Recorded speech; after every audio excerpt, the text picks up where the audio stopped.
Baik, selamat pagi untuk kita semua yang di Indonesia dan selamat sore untuk saudara kita yang di Amerika. Hari ini tanggal 7 Januari tahun 2024, minggu pertama di tahun 2024 ya. Eh, kita akan melanjutkan kita punya pelajaran Bible study dari buku Everlasting Covenant. Saat ini kita sudah di chapter 9 dengan judul Janji Kemenangan. Dan seperti biasa sebelum kita mulai dengan pembahasan kita di chapter yang baru, kita akan review sedikit apa yang sudah kita pelajari di chapter sebelumnya, supaya kita tidak lupa ya, dia punya keberlanjutan atau dia punya hubungan dari satu chapter ke chapter yang lain. Oke, di chapter 8 kita belajar tentang eh, apa namanya, suatu janji dan sumpah ya, atau promise and the oath. Jadi kita lihat latar belakangnya. Jadi ketika Abraham di ujian di mana dia harus mempersembahkan Ishak anaknya, dan ketika dia berhasil dalam ujian ini, Tuhan memberikan suatu janji ditambah dengan suatu sumpah ya. Mari kita lihat ini, bisa lihat ya. Oke, bisa lihat ya dia punya slideshow ya. Oke, jadi ini ada saya kasih di Kejadian 12, 15, 17 dan 22, di mana ini adalah janji-janji Tuhan kepada Abraham dan apa tambahan yang Tuhan beri ketika eh, Abraham melewati ujian yang dia berikan ya. Jadi kita tahu kalau dari cerita Abraham dimulai dari Kejadian 12, di mana ketika Tuhan menyuruh Abraham untuk keluar dari tanah Ur Kasdim ke suatu tempat yang akan dia bilang ya. Dia kasih janji kepada Abraham. Janjinya itu bilang apa? Aku akan membuat engkau menjadi bangsa yang besar dan memberkati engkau serta membuat namamu masyhur dan engkau akan menjadi berkat. Aku akan memberkati orang-orang yang memberkati engkau dan mengutuk orang-orang yang mengutuk engkau. Dan olehmu semua kaum di bumi akan mendapat berkat. Atau all the family ya. Kalau bahasa Inggrisnya all the family akan mendapat berkat. Semua keluarga akan mendapat berkat. Nah, di Kejadian 15 dia kasih janji lagi ya. Bahwa Tuhan akan, dibilang dia akan memberikan eh, keturunan dari Abraham. Dibilang apa? Akan seperti apa? Bintang-bintang. Kita tidak dapat dihitung ya. Dia bilang jika engkau dapat menghitungnya, begitu juga apa? Keturunanmu. Jadi janji kepada Abraham di Kejadian 15 akan ada apa? Akan eh, akan keturunannya akan seperti bintang-bintang di langit. Dan kita tahu setelah itu di Kejadian 16 Abraham gagal dengan ini ya. Padahal sebelumnya dia percaya akan janji Tuhan. Di Kejadian 12 juga ketika Tuhan kasih dia punya janji, Abraham percaya. Dan Abraham dibenarkan ya karena dia percaya akan janji Tuhan itu. Tetapi kita lihat di Kejadian 16 di mana dia percaya kepada mungkin bukan percaya, dia ragu karena janji Tuhan belum kunjung datang dan ditambah sudah 10 tahun dari janji yang pertama ini di Kejadian 15. Akhirnya dia mengikuti saran dari istrinya dan mengambil Hagar untuk menjadi istrinya, saran dari Sarah ya. Dan ketika dia gagal, Tuhan mengulangi lagi janjinya. Makanya di Kejadian 17 ada suatu perjanjian antara Tuhan dan Abraham dan ditambah dengan suatu meterai. Meterainya atau apa? Yaitu sunat, dan nama Abram diubah menjadi Abraham. Jadi ada dua hal ya untuk tanda di Kejadian 17 ini ketika mereka mengadakan perjanjian. Jadi di pihak Abraham harus disunat.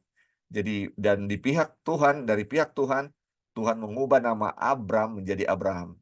Jadi dengan tanda inilah supaya mereka mengingat akan janji Tuhan ini. Dan kita lihat setelah ini Abraham menyadari akan kesalahannya. Abraham menyadari kesalahannya dan apa yang terjadi, akhirnya mereka mendapatkan Ishak. Jadi bukan cuma Abraham yang mempercayai akan hal ini, Sarah juga mempercayai akan janji Tuhan ini. Jadi bukan cuma dari pihak Abraham, dari pihak Sarah juga baru bisa mendapatkan Ishak ya, mendapatkan Ishak. Jadi ini dia punya step-step ya. Pertama janji, dikasih janji, gagal, Tuhan kasih janji lagi, dan dia kasih apa? Meterai atau tanda, yaitu sunat dan apa? Sunat dan ubah nama ya, supaya ketika Abraham lihat dia punya nama diubah, dia bisa mengingat bahwa Tuhan janjinya tidak akan pernah gagal. Dan akhirnya Ishak diberikan. Dan kita tahu ya, ini ujian yang ini mungkin lebih gampang ya, cuman disuruh menunggu akan ada anak ya. Tapi di Kejadian 22 ini, ketika ujian diberikan, jadi ujian ini karena sebelumnya sudah gagal, harus ada ujian lagi ya. Dan untuk memastikan bahwa iman Abraham benar-benar ada, benar-benar nyata. Dikasih ujilah tentang Ishak harus dikorbankan ya, yang kita sudah pelajari waktu lalu. Dan kita sudah tahu bersama, Abraham menang akan cobaan ini, atau ujian ini dia berhasil menang. Dan apa yang terjadi? Tuhan kasih lagi janji. Ini yang, makanya janji inilah yang akan kita bahas pada saat ini. Di Kejadian 22. Tuhan bilang begini, "Aku bersumpah demi diriku sendiri, demikian firman Tuhan, karena engkau telah berbuat demikian dan tidak segan-segan untuk menyerahkan anakmu yang tunggal kepada aku, maka aku akan memberkati engkau berlimpah-limpah dan membuat keturunanmu sangat banyak seperti bintang di langit dan seperti pasir di tepi laut. Dan keturunanmu itu akan menduduki kota-kota musuhnya. Oleh keturunanmu lah, semua bangsa di bumi akan mendapat berkat karena engkau mendengarkan firman-Ku." Jadi ini ada tambahan lagi di sini ya. Tuhan bersumpah akan janjinya ini. Kalau sebelumnya dia hanya berjanji, sekarang sudah ada tambah sumpah. Jadi kalau kita lihat ya, eh, kita tahu Tuhan tidak pernah berdusta. Dengan janjinya aja, itu pasti akan terlaksanakan. Apalagi ini sudah dengan sumpah, dan ini lebih meyakinkan ya, nanti kita akan lihat. Dan ini ada tambahan lagi. Tambahan lagi. Dia kalau sebelumnya kan keturunanmu akan banyak, kau akan seperti bintang di langit, pasir di laut. Ini sudah ada tambahan. Dan keturunanmu itu akan menduduki kota-kota musuhnya. Dan ini kata ini atau firman ini akan menjadi pelajaran di chapter 9 yang akan kita pelajari pada hari ini ya. Nah, kita lihat ya untuk eh, yang sebelumnya juga. Ini review waktu lalu. Ini makna dari sumpah ya. Apa makna dari sumpah? Ini kita bisa lihat di Ibrani 6 ya, ayat 13 sampai 20. Jadi kita baca aja ya. "Sebab ketika Allah memberikan janjinya kepada Abraham, ia bersumpah demi dirinya sendiri, karena tidak ada orang yang lebih tinggi daripadanya." Biasa kalau kita bersumpah kepada orang yang lebih tinggi ya. Biasa kalau manusia bersumpah demi Tuhan ya, begitu. Tapi sebenarnya tidak boleh ya. Tapi ini biasanya kalau bersumpah harus dari orang yang lebih tinggi. Tetapi ini Tuhan mau bersumpah demi siapa lagi yang lebih tinggi dari dia? Tidak ada, karena dia yang paling tinggi. Dia bilang, "Sesungguhnya aku memberkati engkau berlimpah-limpah dan akan membuat engkau sangat banyak." Abraham menanti dengan sabar dan dengan demikian ia memperoleh apa yang dijanjikan kepadanya. Sebab manusia bersumpah demi orang yang lebih tinggi dan sumpah itu menjadi suatu pengokohan baginya yang mengakhiri segala bantahan. Ini sumpah ini sebagai suatu jaminan yang pasti ya. Ini eh tidak ada bantahan lagi. Ini pasti akan dilaksanakan dengan sumpah itu ya.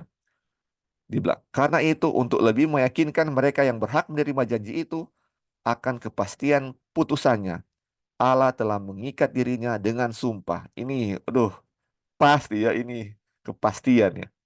Supaya oleh dua kenyataan yang tidak berubah-ubah tentang mana Allah tidak mungkin berdusta, Kita yang mencari perlindungan beroleh dorongan yang kuat untuk menjangkau pengharapan yang terletak di depan kita. Pengharapan itu adalah sau yang kuat dan aman bagi jiwa kita, yang telah dilabuhkan sampai ke belakang tabir, di mana Yesus telah masuk sebagai perintis bagi kita, ketika ia menurut peraturan Melkisedek menjadi imam besar sampai selama-lamanya.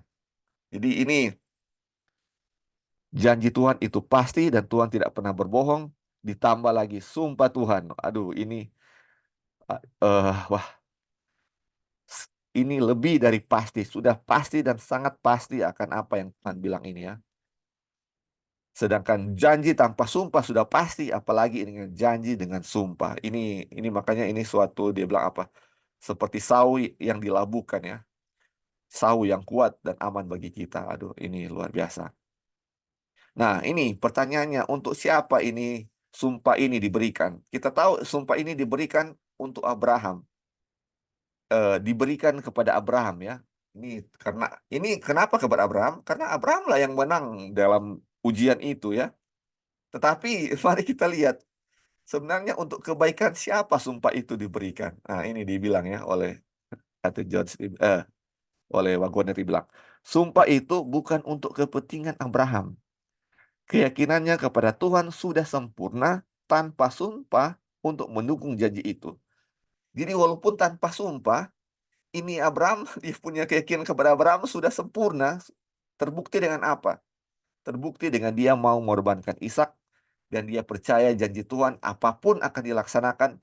Walaupun Ishak mati, pasti akan dibangkitkan. Ini Abraham ya. Terus dia bilang, imannya telah terbukti sempurna sebelum sumpah itu diucapkan. Aduh. Lagi pula, jika sumpah itu diberikan demi dia, sumpah itu tidak perlu dicatat, karena Abraham sudah meninggal jauh sebelum catatan itu ditulis. Jadi catatan ini yang ditulis oleh Musa. Catatan ini yang ditulis oleh Musa jauh sesudah, jauh sesudah Abraham meninggal ya. Jadi ini eh apa namanya? Dan Abraham nggak baca tulisan ini. Jadi untuk apa lagi ya?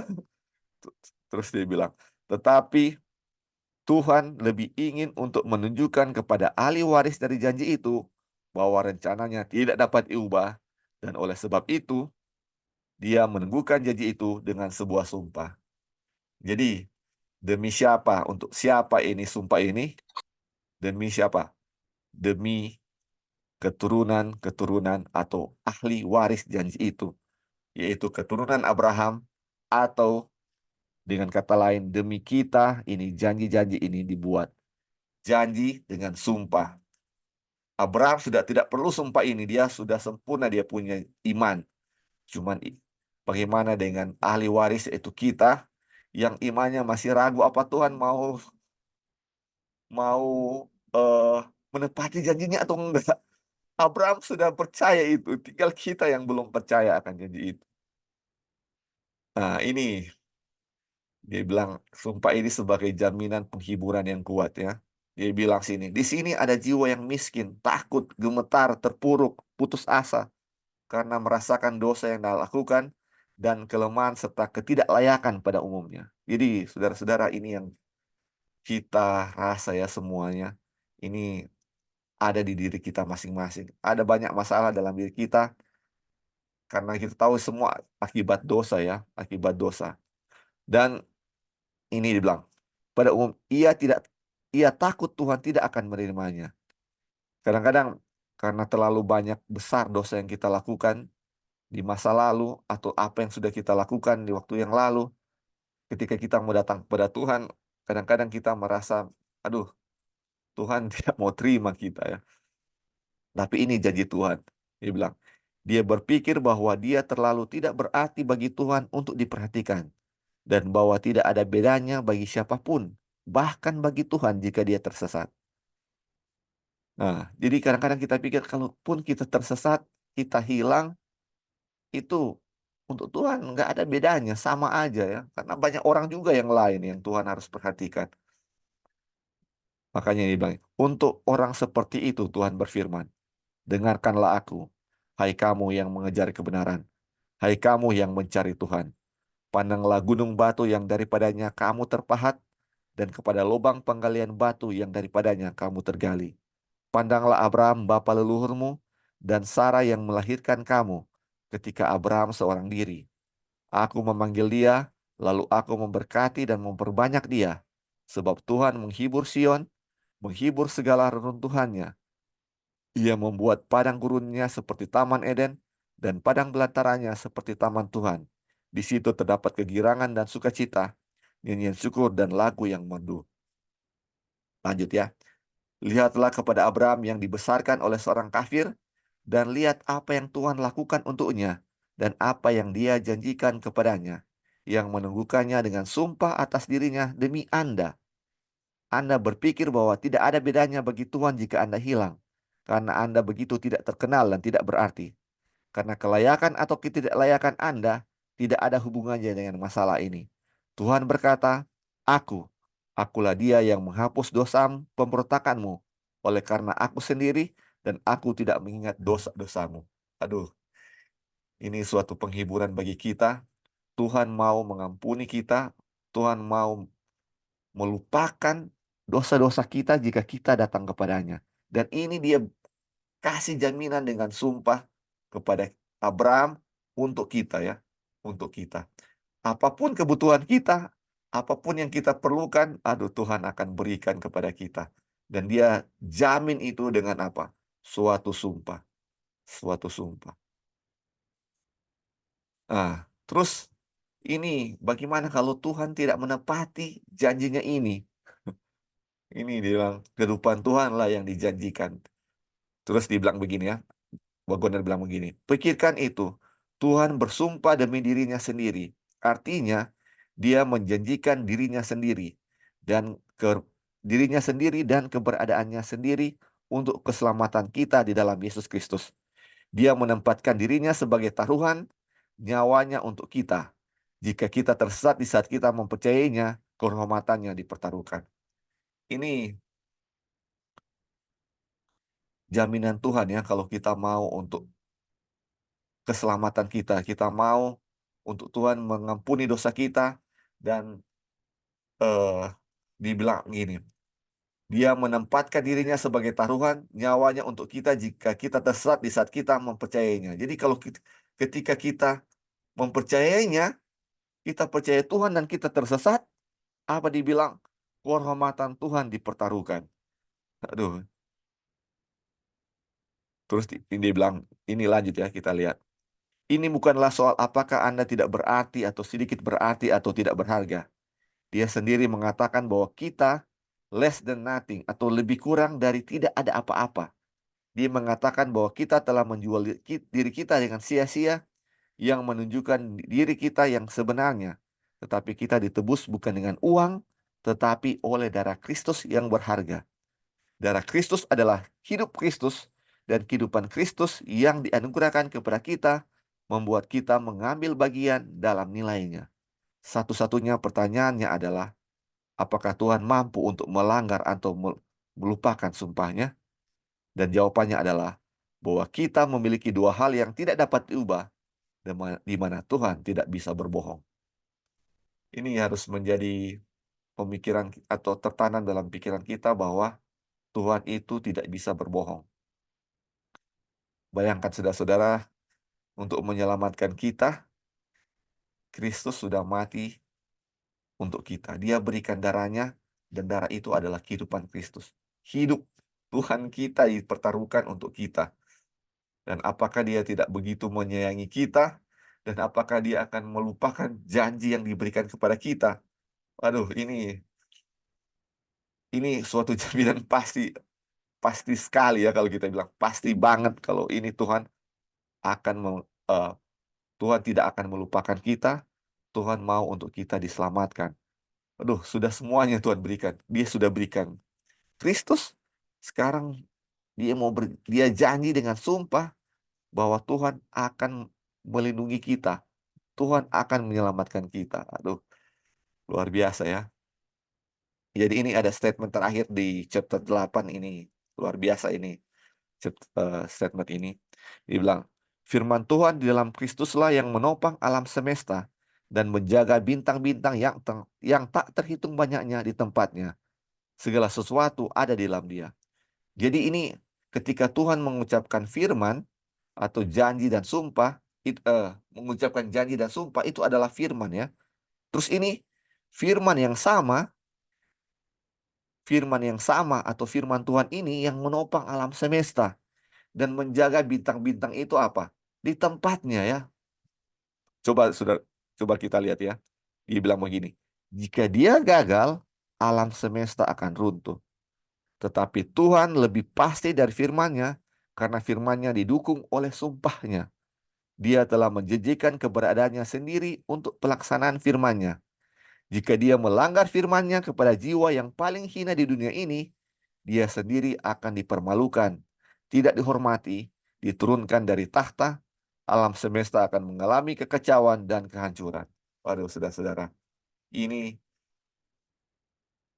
ini suatu jaminan luar biasa bagi kita di mana Tuhan akan menepati janjinya.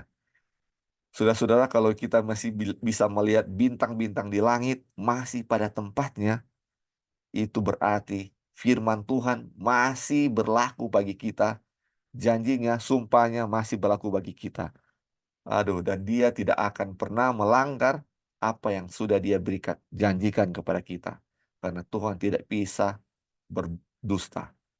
Firman-Nya tidak pernah tidak pernah gagal ya saudara-saudara, apalagi ditambah dengan sumpahnya.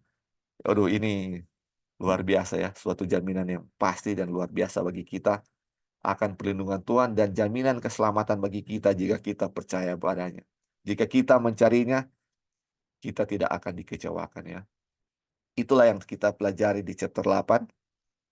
Saudara-saudara, mungkin ada tambahan sebelum kita lanjut di chapter 9 tentang janji kemenangan. Ini ada hubungannya ya, chapter 8 dan chapter 9. Kalau ada yang mau tambahkan atau mau bertanya, silakan. Ya, silakan. Ya, halo Li. Ya.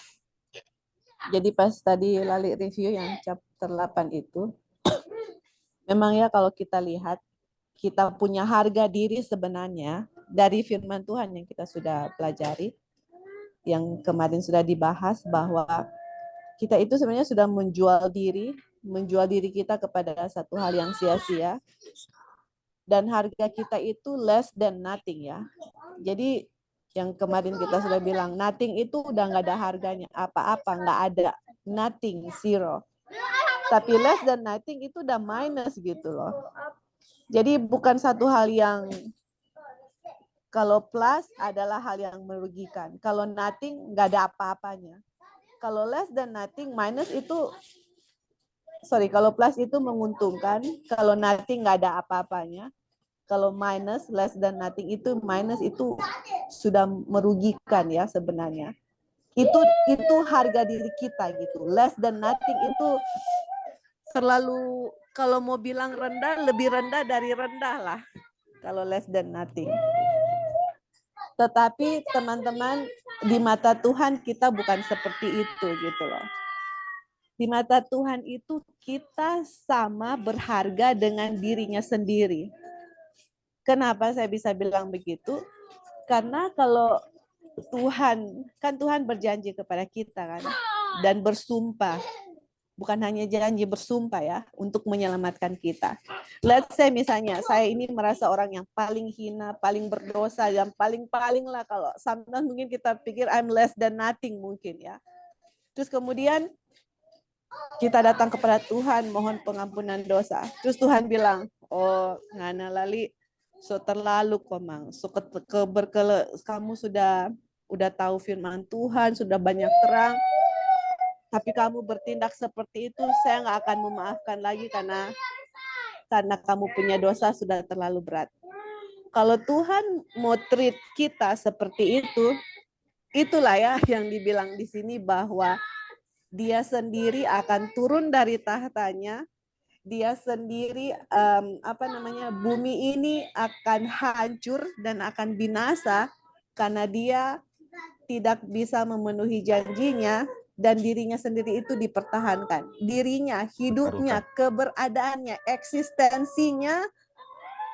Kalau waktu dia bersumpah, dirinya kan yang dia bilang, saya bersumpah demi diri saya sendiri. Iya. Kalau dia melanggar sumpahnya, eksistensinya itu akan hilang. Kalau dia itu hilang, dia ini binasa, seluruh dunia ini akan hancur karena seluruh dunia ini bergantung kepada Tuhan atau Yesus sebagai pencipta. Makanya harga diri kita itu di mata Tuhan, teman-teman, itu harga seluruh surga dan harga seluruh isi bumi ini. Begitulah harga kita di mata Tuhan, alam semesta. Nah, sekarang kalau kita sudah tahu saya ini bagaimana berharganya di mata Tuhan, apakah saya akan enggan-enggan? Aduh, Tuhan, kira-kira Tuhan mau terima nggak ya saya? Aduh Tuhan, gimana ini ya? Saya nggak layak lagi. Justru di saat saya merasa nggak layak, Tuhan bilang, kamu punya harga, ini sih sudah bayar seharga alam semesta, seharga diri saya sendiri gitu loh. Darah saya sudah bayar kamu, itulah harga kamu di mata saya. Jadi di saat kita berdosa, di saat kita berbuat kesalahan, untuk datang kepada Tuhan, teman-teman, Tuhan bilang, come just the way you are. Kamu mau bikin apa? Datang pengakuan dosa. Pasti di saat kita mengaku dosa kita, itu janji Tuhan bersumpah demi dirinya, dosa kita akan dihapuskan dan dia bilang, saya nggak akan ingat-ingat lagi. Sebegitunya teman-teman Tuhan ingin menyelamatkan kita semua. Itulah sumpah dia yang mana dia mau menyelamatkan kita gitu loh. Dan dia bilang kepada Abraham, keturunanmu itu akan seperti bintang di langit dan pasir. Itulah great multitude yang di buku Wahyu yang penglihatan Yohanes, banyak orang great multitude yang akan masuk surga. Yaitu seperti bintang di langit dan pasir. Itulah Tuhan yang mau menyelamatkan kita, dan mudah-mudahan ya waktu Yohanes Pembaptis melihat penglihatan itu, mudah-mudahan saya dan teman-teman ada di situ ataupun di 144,000. Kenapa ada 144,000? Kenapa ada great multitude? Itu karena Tuhan bersumpah demi dirinya. Ini saya bersumpah untuk orang-orang akan diselamatkan. Nah, justru di saat kita nggak tahu bagaimana karakter Tuhan, karena kan sometimes orang pikir, wah kalau kita sudah berdosa, Tuhan sudah meninggalkan kita. Tuhan nggak peduli, dia sudah benci lah, kita sudah jadi Babylon lah, kita udah begini-begini.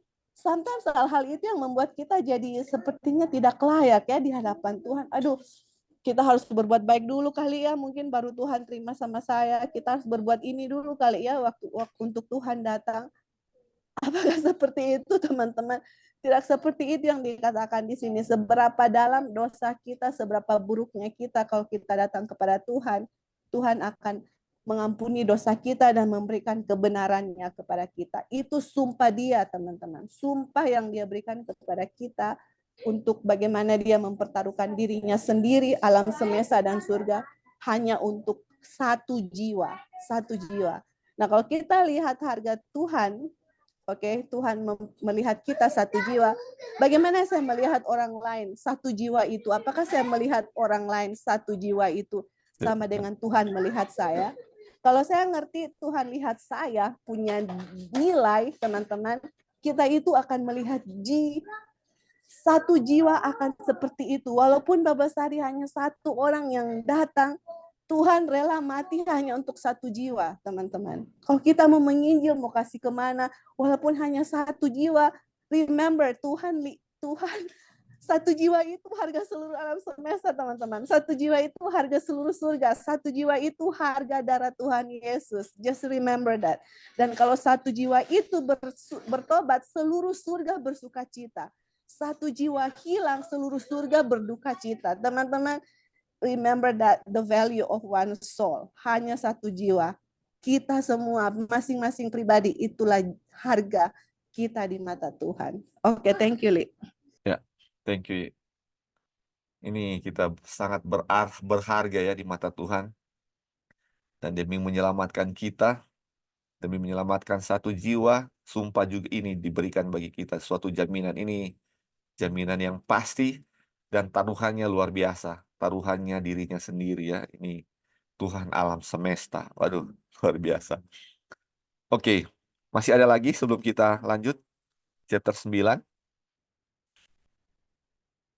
Ya, kalau tidak ada kita lanjut ya. Ini judulnya adalah The Promise of Victory atau janji kemenangan. Oke, kita baca ya. Benih kepada siapa janji itu dibuat.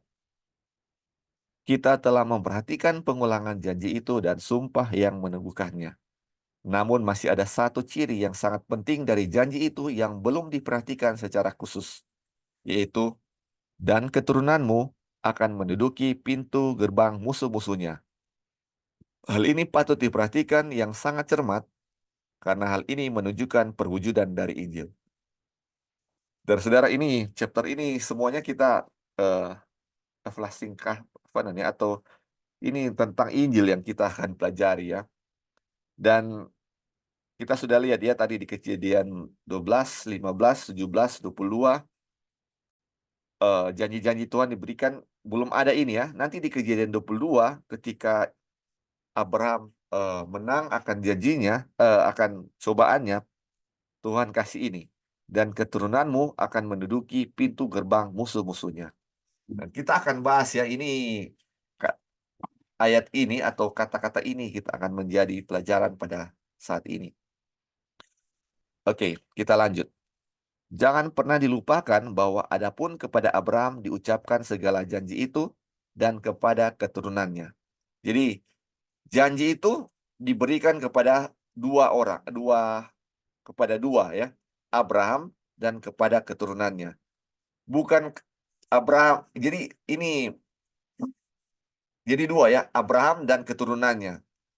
Jadi kalau misalnya cuman Abraham yang dapat, keturunannya tidak dapat, itu janjinya belum dipenuhi.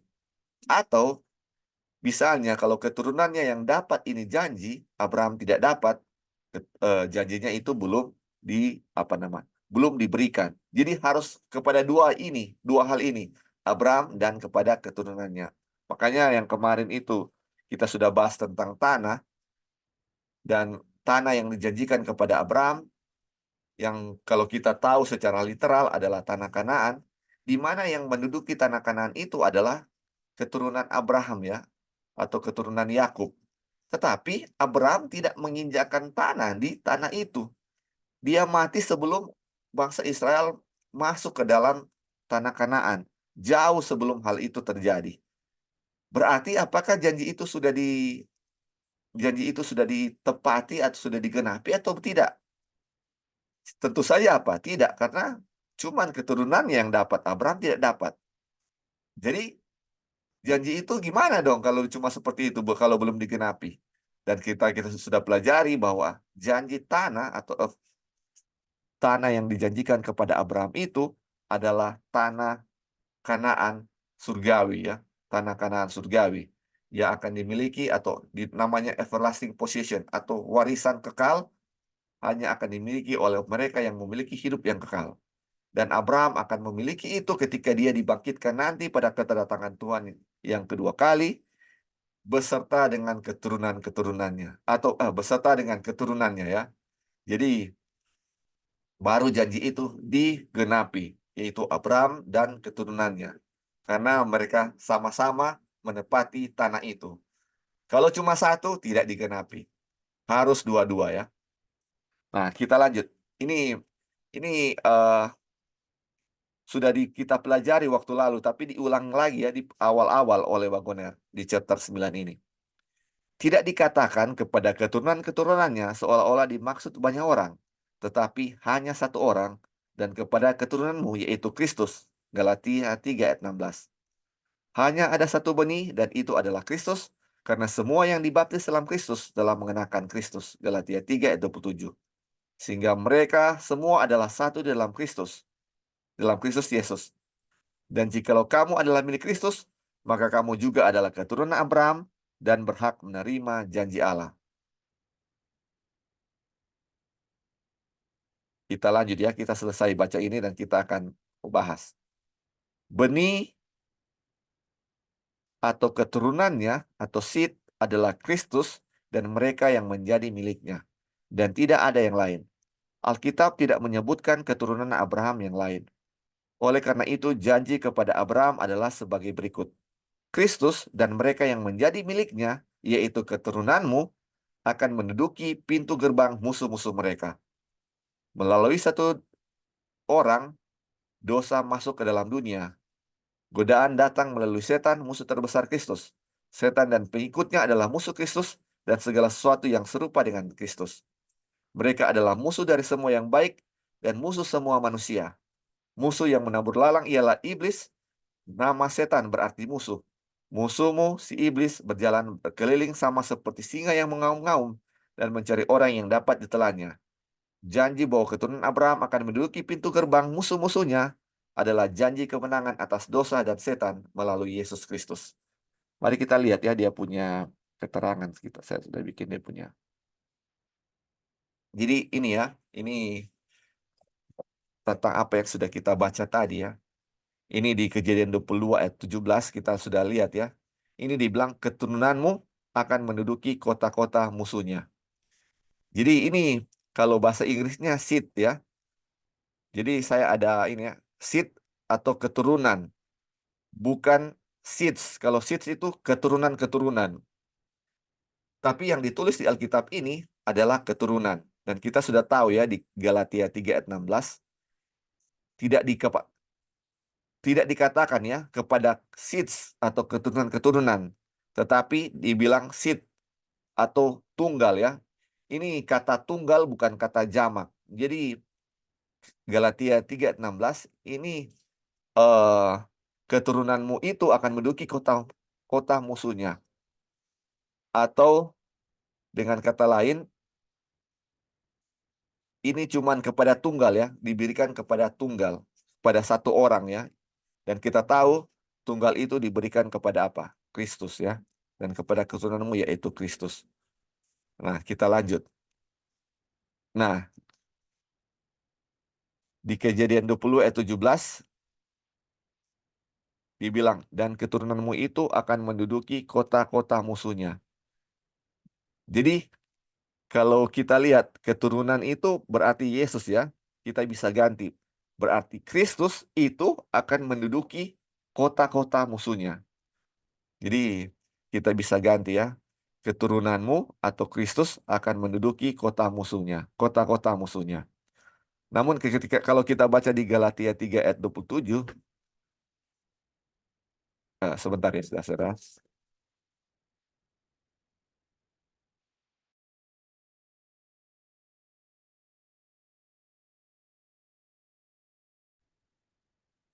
Ya, oke. Jadi jadi keturunanmu itu kita tahu adalah Kristus ya, sesuai dengan Galatia 3 ayat 16. Terus dibilang di Galatia 3 ayat 7, karena kamu semua yang dibaptis dalam Kristus telah mengenakan Kristus. Dan jikalau kamu adalah milik Kristus, maka kamu juga adalah keturunan Abraham dan berhak menerima janji Allah. Jadi kita lihat ya. Berarti kalau kita mana dia tadi? Nah, berarti kalau kita baca di tadi yang ayat tadi ya di Kejadian 20 ayat 17, dan keturunanmu itu akan menduduki kota-kota musuhnya. Berarti sama dengan apa?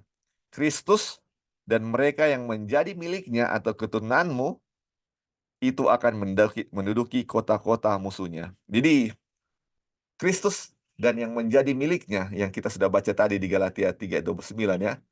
Jadi Kristus dan dan orang-orang yang menjadi milik Kristus akan menduduki kota-kota musuhnya. Kita sudah baca itu ya. Jadi kalau kita baca ya di Kejadian 15 ayat 5 di mana Tuhan kasih janji kepada Abraham, dia bilang, coba lihat ke langit, hitunglah bintang-bintang, jika engkau dapat menghitungnya, maka firman-Nya, demikianlah banyaknya nanti keturunanmu atau seedmu. Itu berarti keturunan itu cuman dibilang demikianlah banyaknya nanti keturunanmu. Cuma satu, padahal dia punya janji bintang-bintang ya, banyak sekali. Tetapi keturunannya cuman tunggal satu. Kalau kita baca dia punya kata-kata ya. Makanya kita sudah mengetahui sekarang bahwa keturunan yang ini yang dijanjikan itu adalah orang-orang yang di dalam Kristus yang sangat banyak. Makanya kita baca di Wahyu 7 ayat 9 tadi. Tadi juga sudah singgung ya sama oleh Joy. Dibilang di Kejadian 7 ayat 9. Sesungguhnya suatu kumpulan besar orang banyak yang tidak dapat terhitung banyaknya. Dan segala bangsa, suku, dan kaum, dan bahasa. Berdiri di hadapan tahta dan di hadapan Anak Domba. Memakai jubah putih dan memegang daun-daun palem di tangan mereka. Jadi nanti yang akan diselamatkan ada dua golongan ya. Golongan 144.000 dan golongan great multitude atau kumpulan besar yang tidak dapat terhitung banyaknya. Dan ini juga ketika janji diberikan kepada Abraham, keturunannya apa? Tidak terhitung banyaknya. Yaitu apa? Orang-orang yang di dalam Kristus ya. Orang-orang yang di dalam Kristus. Ini Kejadian 15 ayat 5 ini tidak terhitung banyaknya itu keturunan Abraham. Dan kita sudah tahu Wahyu 7 ayat 9 juga adalah apa? Keturunan Abraham. Kita berbicara di sini adalah apa? Keturunan rohani Abraham, bukan keturunan secara literal ya. Kalau keturunan literal tapi tidak percaya kepada Tuhan, tidak termasuk dalam keturunan Abraham yang ini, yang Tuhan memberikan janjinya. Itu. Oke. Oke, sampai di sini saudara-saudara, ada yang mau tambahkan? Ini lebih mengerti ya akan pelajaran ini. Jadi keturunan yang dimaksud adalah apa? Kristus dan apa? Orang-orang yang berada di dalam Kristus. Dan ini, janji bahwa keturunan Abraham akan menduduki pintu gerbang musuh-musuhnya adalah janji kemenangan atas dosa dan setan ya. Atas dosa dan setan. Oke. Oh, kita belum begitu. Oke. Kita lanjut ya. Halo, Li. Ya, oke, silakan. Silakan nih. Jadi ini kan janji tapi ini juga sumpah kan? Ini karena ini Ya, di ini sumpah. sumpah ya, Kejadian Sumpah. 22 ini sesudah Abraham mempersembahkan Ishak dan Tuhan bersumpah. Jadi kalau ini Tuhan bersumpah, ini kan satu hal yang harus apa ya, kita perhatikan baik-baik karena sebuah janji pun kita perhatikan, apalagi sumpah kan ya, itu sumpah, Tuhan punya sumpah itu apa? Apa yang Tuhan mau bersumpah. Jadi sumpahnya itu adalah em, keturunan Abraham akan menduduki pintu gerbang musuh-musuh ya, atau the gates of his Of enemies. enemy. Iya, jadi pertanyaannya, to be honest ya, kalau kita nggak belajar buku Everlasting Covenant, saya nggak ngerti. Maksudnya saya nggak ngerti dalam arti kita akan translate pengertiannya ini secara literal. Oh iya, keturunan Abraham akan menduduki pintu gerbang musuh-musuh. Nah, kalau ini literal, ia bilang keturunan Abraham akan menduduki pintu gerbang musuh-musuh. Kalau kita lihat keturunan Abraham di bangsa Israel, banyak sekali mereka kalah terhadap musuh-musuhnya, iya kan? Waktu Ya, mereka berperang.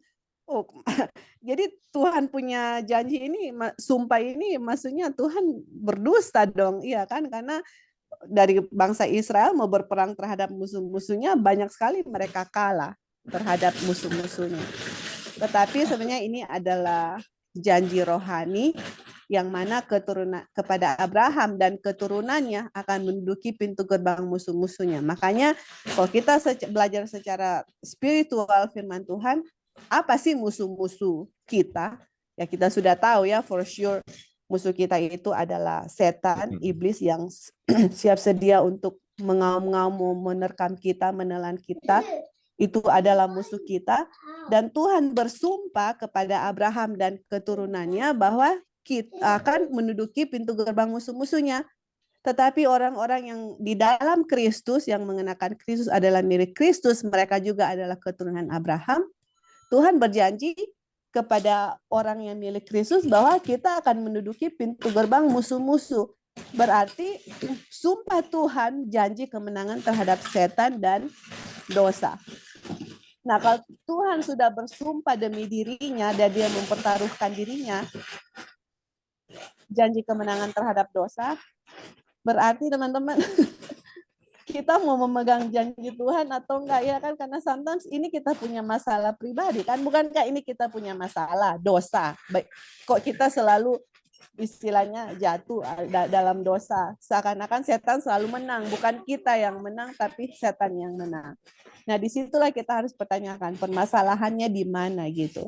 Permasalahannya adalah kenapa saya tidak menang terhadap terhadap kuasa setan, itu karena saya tidak bergantung kepada Tuhan dan firman-Nya. Saya tidak percaya akan janji Tuhan.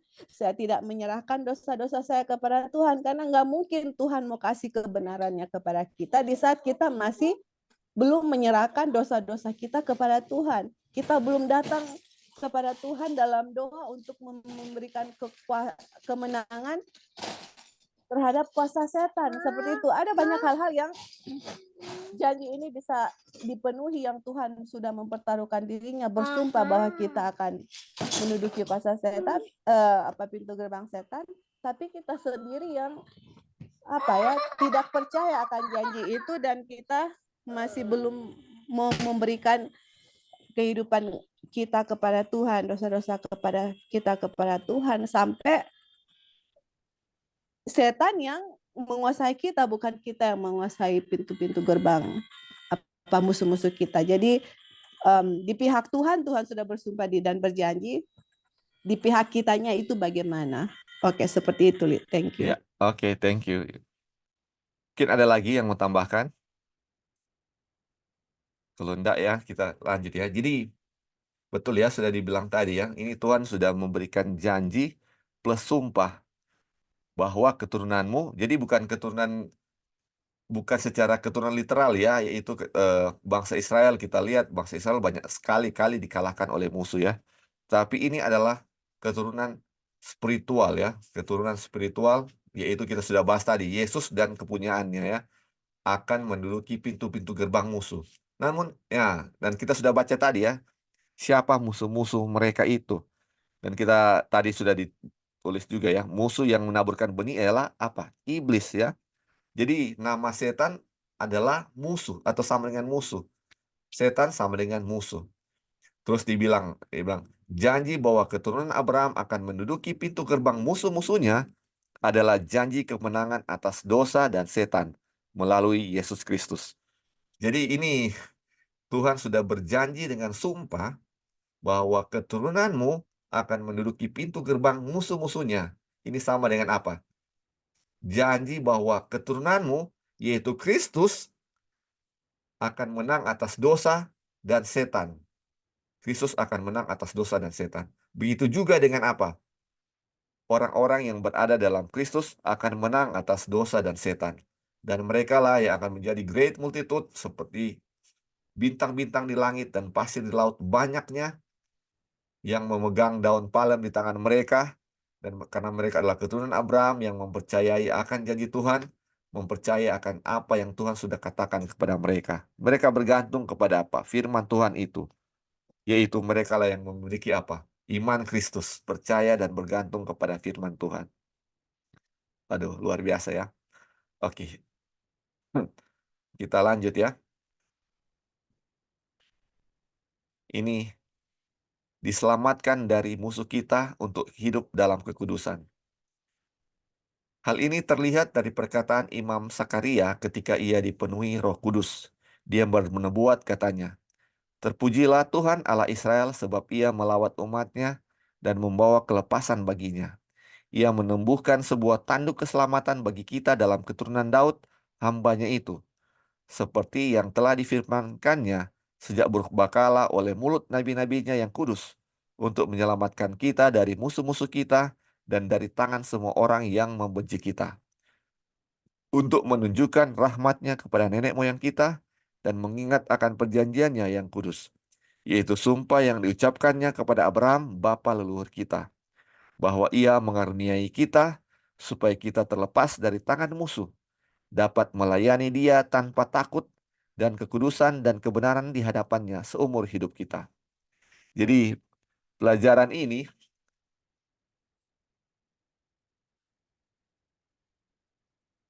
dari pelajaran ini kita bisa lihat ya saudara-saudara, ini apa yang Roh Kudus berikan kepada Sakaria ya ketika sebelum Yohanes Pembaptis lahir. Sakaria dipenuhi oleh Roh Kudus dan dia mengatakan hal ini ya, yaitu apa yang sumpah yang diberikan kepada Abraham ya, apa yang kita sedang pelajari saat ini. Mari kita baca dia punya keterangan. Oke. Pembebasan dari kuasa setan. Li, Ya, oke. Ya, Li, ya. Lali punya screen masih di presentation. Oh ya.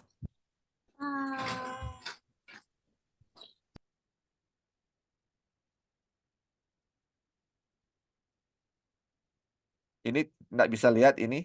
Oh, oke, coba kita stop share ya.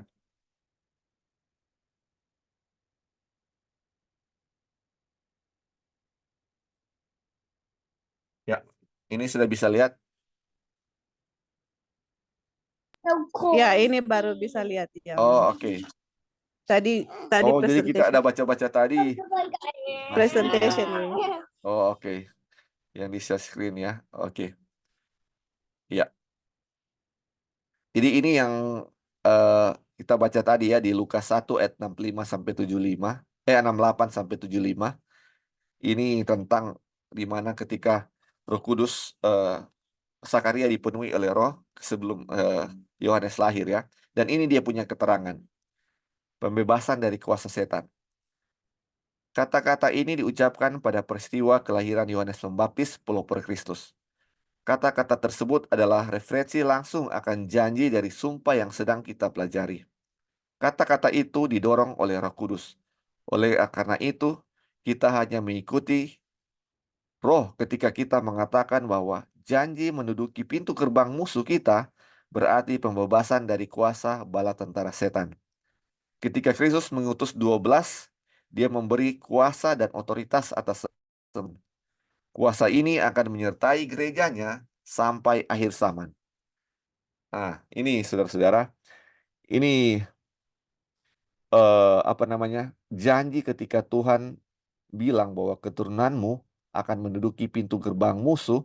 Ini kita sudah tahu ya, berarti bebas dari dosa atau menang atas dosa ya, atau menang atas kuasa setan. Dan firman ini kita tahu ini firman ini yang berkuasa ya. Firman ini berkuasa dan firman yang sama juga yang mengatur bintang-bintang di langit atau mengatur segala sesuatu yang ada di alam semesta ini. Dengan firman ini, dengan kuasa ini, inilah yang akan menyertai gerejanya sampai kepada apa? Akhir zaman. Jadi makanya ya ada kutipan yang bilang bahwa mungkin kita akan lihat gerejanya akan seperti jatuh, tetapi tidak akan pernah jatuh. Karena apa? Ada kuasa firman yang di menopang di bawahnya, di atasnya ini gerejanya ini. Makanya gerejanya ini akan sampai kepada akhir zaman ya. Terus dia bilang, karena Kristus berkata, tanda-tanda ini akan menyertai mereka yang percaya. Dalam namaku mereka akan mengusir setan dan lain-lain. Dan lagi sesungguhnya, barang siapa percaya kepadaku, ia akan melakukan juga pekerjaan-pekerjaan yang aku lakukan. Bahkan pekerjaan-pekerjaan yang lebih besar daripada itu, sebab aku pergi kepada Bapa. Jadi ini jaminan ya, di mana apa yang diberi roh ketika Sakaria dipenuhi oleh Roh Kudus, ini jaminan juga kekuatan bagi kita, bagi gerejanya sampai akhir zaman bahwa apa? Tuhan akan menyertai kita. Tuhan akan menyertai kita dengan firman-Nya, dengan kuasanya. Kita tahu firman-Nya memiliki apa? Kuasa ya, untuk melakukan apa yang firman itu katakan. Oke, kita lanjut ya. Baru nanti kita akan dan saudara-saudara bisa kasih tambahan atau komentar ya. Oke. Kuasa setan adalah kematian melalui dosa. Tetapi kematian datang karena dosa. Dan karena setan adalah pencipta dosa, maka ia memiliki kuasa atas maut. Karena kita adalah bagian dari daging dan darah, lahir dalam dosa. Kristus sendiri juga mengambil bagian dari hal yang sama, supaya oleh kematiannya, ia memusnahkan dia, yaitu iblis, yang berkuasa atas maut dan membebaskan mereka yang seumur hidupnya berada dalam perhambaan oleh karena takutnya kepada maut. Teologi yang berasal dari kekafiran dapat membuat manusia mengatakan bahwa kematian adalah teman, tetapi setiap kereta pemakaman dan setiap air mata pahit yang ditumpahkan untuk orang mati menyatakan bahwa itu adalah musuh. Alkitab menyatakan demikian dan menceritakan kehancurannya. berbicara tentang dan kepada saudara-saudara. Jadi ini saudara-saudara, ini kematian ini adalah musuh. Dan kita tahu dari tadi dibilang karena setan ketika dia adalah pencipta dosa, jadi dia juga memiliki kuasa atas maut ya. Jadi upah dosa ialah maut. Dan ketika ini setan karena dia pencetus dosa, dia juga ada kuasa atas maut. Dan berarti maut ini adalah musuh. Maut ini setan dan maut adalah musuh ya. Dan sudah dibilang tadi ya, tadi dibilang firman Tuhan itu dengan sumpah dibilang apa? Kita akan menempati apa? Gerbang-gerbang musuh. Atau dengan kata lain, kita akan mengalahkan musuh-musuh dengan kuasa Kristus kan? Jadi ini apa namanya? Bukan cuma setan, tapi kematian juga akan kita kalahkan ya. Jadi ini saudara-saudara, makanya kalau misalnya kita mati dalam Tuhan, itu suatu keuntungan. Tapi kalau kita mati tidak dalam roh, tidak dalam Tuhan, itu aduh, itu berarti suatu hal yang mana setan yang memiliki maut ini atau yang berkuasa atas maut itu, dia senang sekali kalau kita mati kalau tidak dalam Tuhan ya. Makanya karena kita tahu ketika kita sudah mati, kita sudah tidak bisa lagi untuk bertobat. Sudah tidak bisa lagi untuk bertobat. Makanya kalau teori kekafiran itu apa? Kematian adalah teman. Waduh, ini saudara-saudara. Jangan sekali-kali ya ini mati. Kadang-kadang kita berpikir kita mati daripada berdosa, tetapi ketika kita mati kita masih banyak dosa. Waduh, itu sudah hal yang salah ya. Karena ini kematian suatu hal yang musuh yang harus kita hindari kalau kita tidak bersungguh kepada Tuhan Yesus atau kita tidak menyerahkan diri kita kepada Tuhan ya. Kita lanjut. Karena sama seperti semua orang mati dalam persekutuan dengan Adam, demikian pula semua orang akan dihidupkan kembali dalam persekutuan dengan Kristus. Jadi, kalau dengan Kristus, dengan Adam yang sudah berdosa itu dengan kematian ya. Tetapi kalau kita bersekutu dengan Kristus, ada kehidupan di sana. Tetapi tiap-tiap orang menurut urutannya. Kristus sebagai buah sulung, sesudah itu mereka yang menjadi miliknya pada waktu kedatangannya. Kemudian tiba kesudahannya, yaitu bila mana ia menyerahkan kerajaan kepada Allah Bapa, sesudah ia membinasakan segala pemerintahan, kekuasaan, dan kekuatan. Karena ia harus memegang pemerintahan sebagai raja, sampai Allah meletakkan semua musuhnya di bawah kakinya. Musuh yang terakhir yang dibinasakan ialah maut. Aduh, ini musuh yang terakhir dibinasakan adalah maut. Nanti kita akan baca ya. Tapi ini maut adalah musuh yang akan kita kalahkan nanti ya. Dan itu sudah dijanjikan Tuhan dengan sumpah kepada kita bahwa kita akan menang kepada musuh kita. Salah satu adalah maut. Oke, sampai di sini mungkin ada tambahan. Ada Kak Opin juga, ada Sister Sandy. Kalau mungkin ada tambahan dari apa yang sudah kita baca tadi, silakan. Bro, Ya bro, di silakan. kutipan gereja tadi, bro. Ya, Di kutipan gereja tadi, oh, oke. eh, Ya, ini yang warna kuning kuasa ya. akan menyertai gerejanya sampai akhir zamannya. Iya, iya. Karena Kristus berkata, tanda-tanda akan menyertai mereka yang percaya. Jadi, ini menjadi kekuatan buat kita secara pribadi yang istilahnya pernah meninggalkan gereja dan struggle untuk kembali ke gereja karena segala teori-teori manusia yang sempat menjadi menjadi kepercayaan yang teguh ya. Jadi di dalam gereja Tuhan yang terlihat sepertinya meroboh ya, yang terlihat sepertinya banyak kekacauan, banyak penyimpangan-penyimpangan dan sebagainya macam. hal yang setan mau terjadi, dan itu dilakukan oleh oknum-oknum. Ya. Di mana di dalam gereja itu ada banyak umat-umat yang percaya. Umat yang percaya Tuhan dengan keberadaan mereka.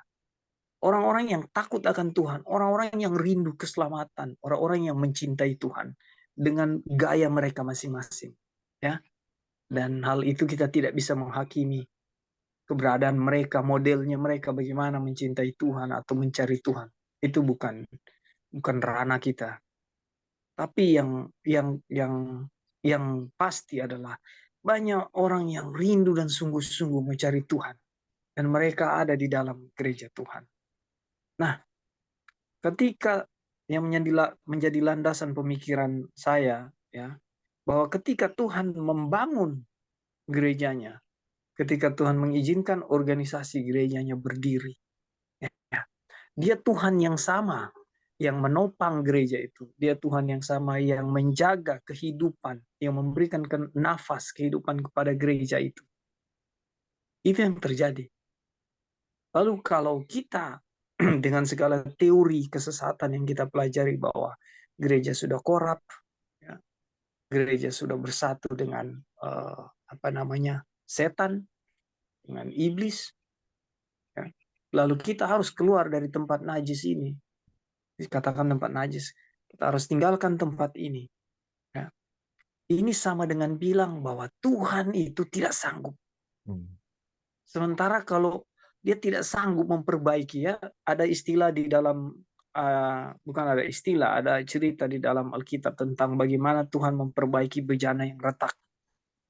Ya, saudara, kalau di sini kita ada bejana itu, ya, istilah yang dari tanah liat itu, atau di sini kita ada pot-pot yang dibuat dari tanah liat, itu kalau sudah pecah, jatuh dan pecah hancur, itu sulit sekali mau dilem bagaimanapun tetap retaknya kelihatan, dan itu tidak akan sanggup bertahan lama kalau kita. Tapi Tuhan di sini dibilang dia sanggup membenahi, ya. Dan kalau dihubungkan dengan pelajaran yang kita bahas kemarin di chapter 8, dia Tuhan yang mempertaruhkan eksistensinya, mempertaruhkan keberadaannya sebagai Tuhan. Itu loh. Dia bersumpah demi dirinya. Dan kita lihat kemarin, tadi di review, ya, bahwa kalau Tuhan gagal, ya, jadi apa dengan alam semesta ini? Hancur, men. Selesai semuanya. Tuhan itu tidak dianggap lagi dan tidak ada lagi. Ya, dia tidak dihormati lagi. Dan lebih parah dari itu, ya, kehancuran alam semesta. Apakah kita masih ada? Ya, istilahnya selesai. Nah, kalau Tuhan bersumpah demi dirinya, ya, dia bersumpah demi eksistensinya, demi keberadaannya, ya, apakah gereja yang sudah dia bangun dia tidak sanggup perbaiki, dia tidak sanggup pertahankan? Apakah dia suruh kita, oh tinggalkan aja, itu udah nggak benar? Apakah seperti itu Tuhan kita, Tuhan yang berubah-ubah? Ya, kalau itu terjadi, itu sama dengan hancurnya alam semesta ini. Sumpah yang Tuhan buat, ya, atas keberadaannya, atas namanya, itu hancur sia-sia. Kenapa? Dia cuma sanggup di satu sisi, yang lain dia nggak sanggup. Dia cuma sanggup mengutus anaknya mati di kayu salib, tapi dia tidak sanggup memperbaiki organisasi yang dianggap rusak, gereja yang dianggap hancur, ya, di gereja yang dianggap sudah bersatu dengan kuasa-kuasa iblis. Ya. Dia Tuhan yang tidak Tuhan yang tidak stabil, Tuhan yang tidak komit. Kalau begitu ceritanya. Tapi apakah dia Tuhan yang tidak komit melalui sumpahnya, melalui namanya? Ya. Kemarin dibahas, dia sedih kalau ada satu jiwa yang hilang. Dia sedih, tadi Brother Lauri bilang, dia sedih kalau ada kita mati bukan di dalam Tuhan. Ya. Dia sedih itu. Dan di dalam gerejanya umatnya yang cari dia. Umatnya yang mencintai dia itu banyak. 1 jiwa berharga. Apalagi banyak.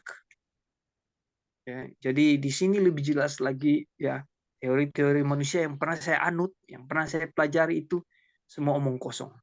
Ya, dan itu pengalihan yang setan mau supaya saya meninggalkan gereja Tuhan dan meninggalkan kebenarannya yang notabene adalah tidak percaya atas firman-Nya.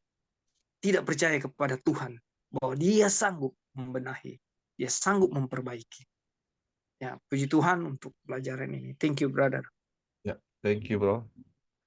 Mungkin ada lagi yang mau tambahkan? Kalau Ya, oke, silakan. Kak Opin kasih satu poin yang sangat apa ya, buat kita itu betul sekali Kak Opin. You got it to the point, yang mana janji ini kan diberikan kepada Abraham dan keturunannya Yesus, dan semua yang ada di dalam Yesus itu adalah milik Yesus. Iya kan, Li? Iya. Betul enggak? Ya. Dan kalau janji itu diberikan kepada mereka yang semua ada di dalam Yesus, apakah orang-orang di gereja itu, apakah semua di luar Tuhan Yesus, atau ada orang yang memang benar-benar percaya dan mereka itu mengenakan Kristus dan mereka itu adalah milik Kristus? Seperti itu. Iya. Apakah di gereja nggak ada orang yang memang percaya kepada Ada. Kristus, atau Lalam ada dan orang? gandum sama-sama. Iya kan Tuhan bilang ada lalam dan gandum. Dan yang gandum itu yang percaya kepada Yesus dan mereka adalah milik Kristus. Dan sumpah itu diberikan kepada mereka itu gitu loh. Nah sekarang kalau tadi Kak Opin bilang ya yang mengenai Babylon. Kita diasosiasikan atau gereja diasosiasikan dengan Babylon. Itu berarti Tuhan tidak menepati janjinya gitu loh. Karena Babylon itu adalah sangkar burung apa ya, burung apakah yang di bahasa Inggris itu najis itu, dan itu sudah milik setan dan bukan milik Yesus, makanya harus keluar karena itu sudah milik setan. Dan betul tadi Kak Opin bilang, kalau itu adalah milik setan, sedangkan di keturunannya Abraham Yesus itu, dan orang yang milik Yesus itu akan possess the gates of enemy, akan menduduki pintu gerbang enemy, berarti Babylon itu akan dikalahkan, iya kan? Karena Babylon itu adalah milik setan dan orang-orang yang milik Yesus itu akan mengalahkan itu gitu loh. Jadi teman-teman, ini yang namanya Injil. Injil ini akan merobohkan semua false gospel. Injil ini akan mengalahkan itu, Injil yang benar akan mengalahkan Injil yang palsu.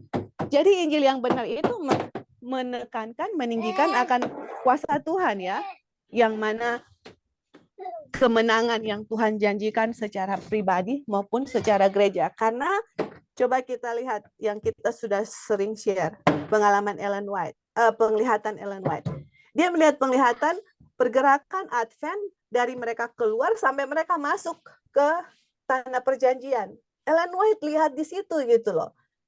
Nah, apakah Tuhan akan berdosa? Oh, sorry Ellen White, kamu salah penglihatan gitu loh. Ini Advent movement, dari pergerakan movement yang terbentuk, yang Tuhan sendiri bentuk, dan mereka itu ada yang jatuh di jurang, ada yang masuk gitu loh. Jadi di gereja ada yang memang benar-benar percaya kepada Tuhan, milik Kristus, mengenakan Kristus, janji-janji atau sumpah yang Tuhan berikan kepada Abraham menjadi milik mereka, dan Tuhan bersumpah bahwa mereka akan menduduki kota-kota atau pintu gerbang musuhnya gitu. Dan kalau Tuhan melanggar, kalau gereja itu Babylon, ya kan, berarti kita kalah atau gereja tidak bisa menduduki pintu gerbang musuh-musuhnya. Kalau gereja sudah Babylon, ini alam semesta sudah runtuh. Kenapa? Karena Tuhan tidak bisa memegang akan sumpahnya. Aduh, ini luar biasa. Thank you Kak Opin for bringing it up. Maksudnya it's a very good point, karena di sini juga kuasa ini akan menyertai gerejanya. Kuasa apa teman-teman? Kuasa untuk mengalahkan setan dan pintu gerbang ini menyertai gerejanya sampai akhir zaman, dan sampai akhir zaman pun gerejanya kita itu sama akan melakukan pekerjaan yang Yesus lakukan. Apa? Mengusir setan. Karena kita memperoleh kemenangan terhadap setan, mengusir kuasa-kuasa setan. Makanya Ellen White bilang, pada waktu kecurahan Roh Kudus tanpa batas ya akan terjadi kepada gerejanya, umat-umat Tuhan, kita akan melakukan 10 kali lebih besar yang telah terjadi di hari Pentekost. Salah satu apa? Mengusir setan, teman-teman. Apa yang Yesus lakukan di dunia ini, dibilang di sini pekerjaan kita akan ini ya, sesungguhnya barang siapa percaya kepadaku, ia akan melakukan juga pekerjaan-pekerjaan yang aku lakukan, bahkan pekerjaan-pekerjaan lebih besar daripada itu.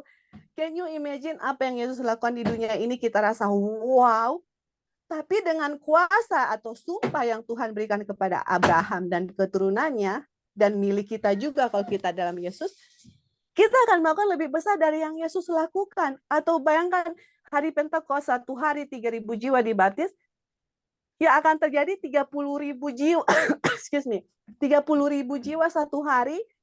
Dan kalau Sandelo itu misalnya 1 tahun, contoh, atau 1,5 tahun, berapa hari itu dan berapa ribu jiwa, makanya itu great multitude. Keturunannya seperti bintang yang tidak terhitung banyaknya, itu adalah hasil dari pekerjaan waktu umat-umat Tuhan, gereja yang kecurahan Roh Kudus tanpa batas. Orang yang mengajarkan Babylon, they don't know the power of God. They don't know this gospel, I'm telling you. They don't know the gospel yang sebenarnya kalau kita percaya akan gospel ini, Tuhan sudah datang di tahun 1888 atau sesudah tahun 1888. Dan kalau kita benar-benar berdoa, percayakan kuasa Tuhan, gereja, Tuhan sudah datang.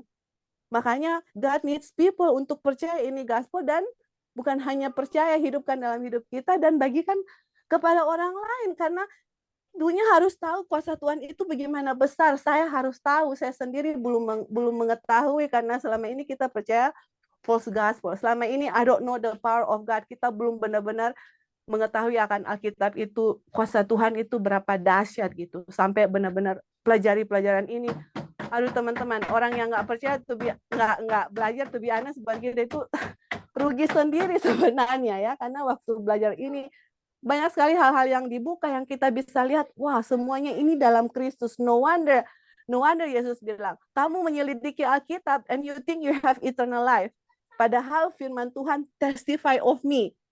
Ini Abraham, pelajaran mengenai Abraham, kita nggak ngerti apa hubungannya dengan Yesus sampai benar-benar pelajari ini, pelajaran dari Everlasting Covenant dengan pelajari Glad Tidings, buku Glad Tidings, baru saya mengerti, ya ampun, memang betul semua scripture testify of Jesus. Semuanya mengenai Yesus, crucify, dia disalibkan, darahnya, kebangkitannya, kematiannya, kebangkitannya, semuanya mengenai Yesus. Saya nggak tahu, semuanya kita pikir literal. Mungkin ada hal-hal yang kita pikir spiritual. Tapi ternyata ya ampun, kalau nggak ada dalam Yesus, ya gimana ya? Semuanya hubungannya kepada Yesus. Waduh, it's beautiful waktu kita memang maksudnya bisa mengerti semuanya ini ada connection dengan Yesus, kematiannya, kayu salib, darahnya, kebangkitannya. Ini sangat luar biasa. Dan teman-teman, guess what? Waktu murid-murid Tuhan Yesus di hari Pentakost, inilah yang mereka preach. Yesus punya kematian dan kebangkitan. Guess what? Yang apa kita preach? Inilah akan kita preach nanti waktu kecurahan Roh Kudus, teman-teman. Gospel akan pergi ke seluruh dunia, baru the end will come. Dan waktu kesudahan datang, Yesus akan datang, dan kita punya musuh yang terakhir, yaitu apa, kematian, itu akan dikalahkan. Dan itu adalah sumpah yang Tuhan berikan kepada Abraham. Oke, thank you, Li. Ya, thank you. Jadi memang musuh terbesar kita adalah ketika kita lebih mempercayai kuasa kita sendiri ya, daripada kuasa Kristus. Jadi ini sebenarnya ketika hal-hal seperti ini terjadi, sebenarnya meragukan akan kuasa Kristus. Tuhan mampu enggak untuk menyertai gerejanya? Kuasa Kristus cukup kuat enggak untuk menjaga gerejanya yang luar biasa? Kalau kita lihat dengan mata kita, sangat-sangat korup ya, kalau saya lihat dia punya di dalamnya seperti apa. Jadi ketika melihat dengan mata logika kita kayaknya nggak mampu Tuhan untuk melakukan itu. Tetapi kalau kita belajar akan kuasa Tuhan itu sangat besar dan Dia mampu untuk melakukan itu.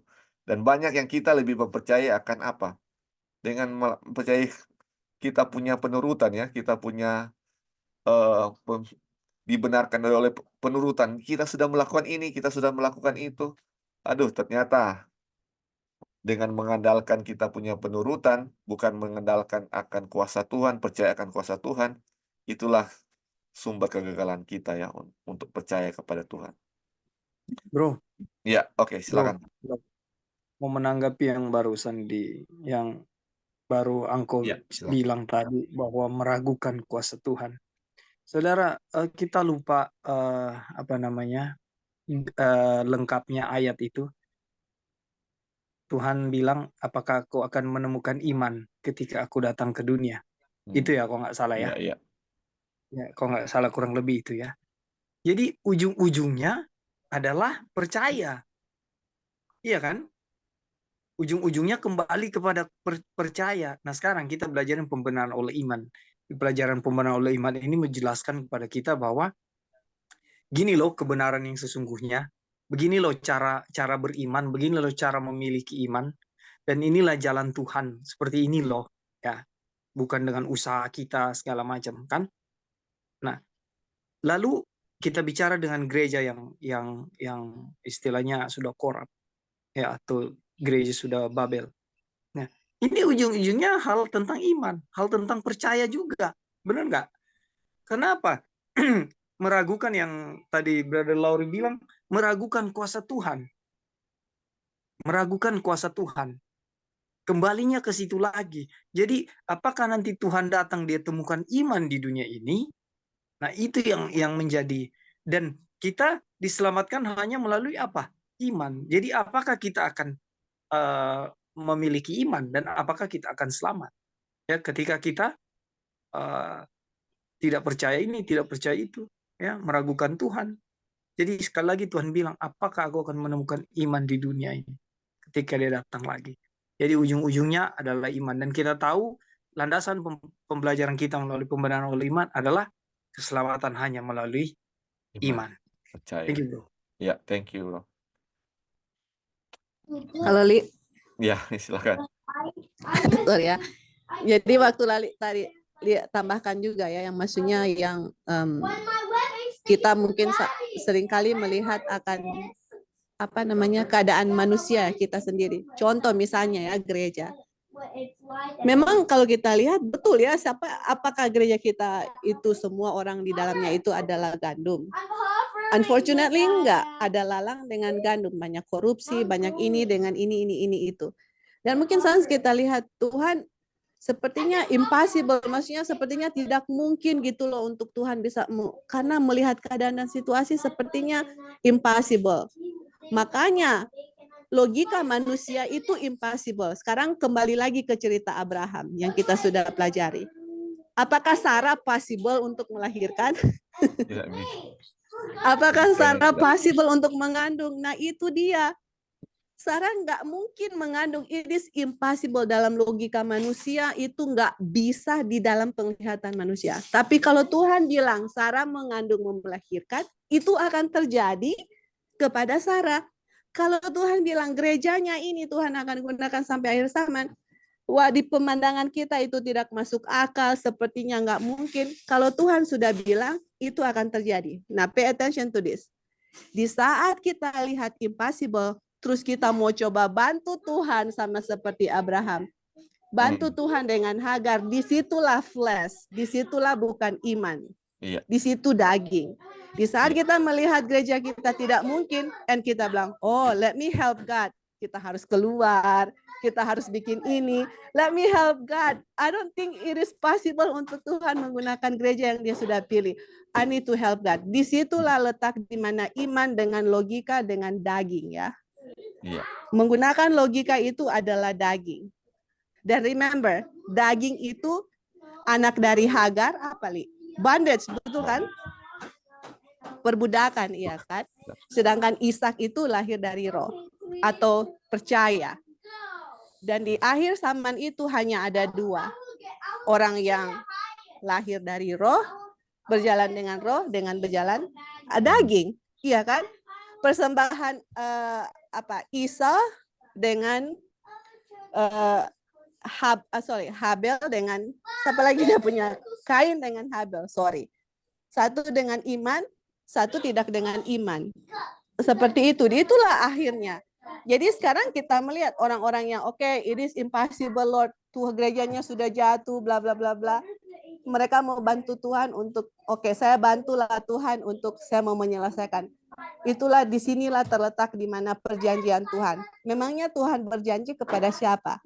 Covenant-nya kepada siapa? Siapa Tuhan berjanji? Tuhan yang membangkit gerejanya kok. Dia yang mulai, dia yang mengakhiri gitu loh. Mau bagaimanapun di dalamnya itu urusan Tuhan. Mau sepertinya tidak mungkin, cerita Abraham kita sudah tahu, dari sesuatu yang tidak mungkin dia akan bikin mungkin. Kenapa? Karena dia sangat berkuasa. Musuh dari gereja atau musuh kita adalah setan. Tuhan bersumpah loh, kamu akan menduduki pintu gerbang musuh-musuhnya. Musuh-musuh itu akan berada di bawah, kita akan mendudukinya atau kita akan menang. Berarti kalau saya mempunyai iman, saya percaya akan firman Tuhan. Oke? Mau bagaimanapun di dalamnya, I don't care, I believe what God said. That's all for me, gitu loh. Dan kita secara pribadi dengan iman kita terus berjalan. Mau apa yang Tuhan menggunakan saya di gereja, let it be gitu loh. Tapi dengan Tuhan punya janji, saya percaya bahwa itu akan terjadi. Kita nggak perlu bantu Tuhan, karena Tuhan nggak perlu saat kita untuk bantu dia. Dia sendiri yang akan melakukannya di dalam. Makanya ada satu kutipan Ellen White yang berbicara mengenai organisasi, yaitu Tuhan yang pilih, Tuhan yang remove. Kalau Tuhan lihat orang ini perlu disingkirkan, dia akan singkirkan. Ada kutipan Ellen White itu regarding orang-orang pemimpin-pemimpin yang ada di organisasi. Forget about pemimpin organisasi. Pemimpin di dunia, presiden, Tuhan yang angkat, Tuhan turun kok. Masa kita di gereja Tuhan nggak mau take care, ya kan? Sedangkan negara-negara, presiden, mau apa semua Tuhan yang angkat, Tuhan yang turunkan. Lihat aja Daniel, Babylon, Medo Persia, Tuhan yang atur gitu loh teman-teman. Jadi believe apa yang Tuhan lakukan. Dan buat saya pribadi, believe apa yang Tuhan sudah janjikan dalam pelajaran yang kita sudah pelajari. But anyway, thank you, Li. Hanya itu yang mau tambahkan. Iya, thank you. Sorry, tutup tadi. Oke.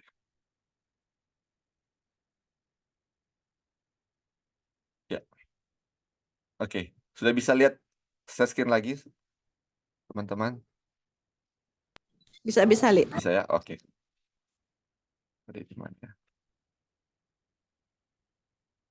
Nah.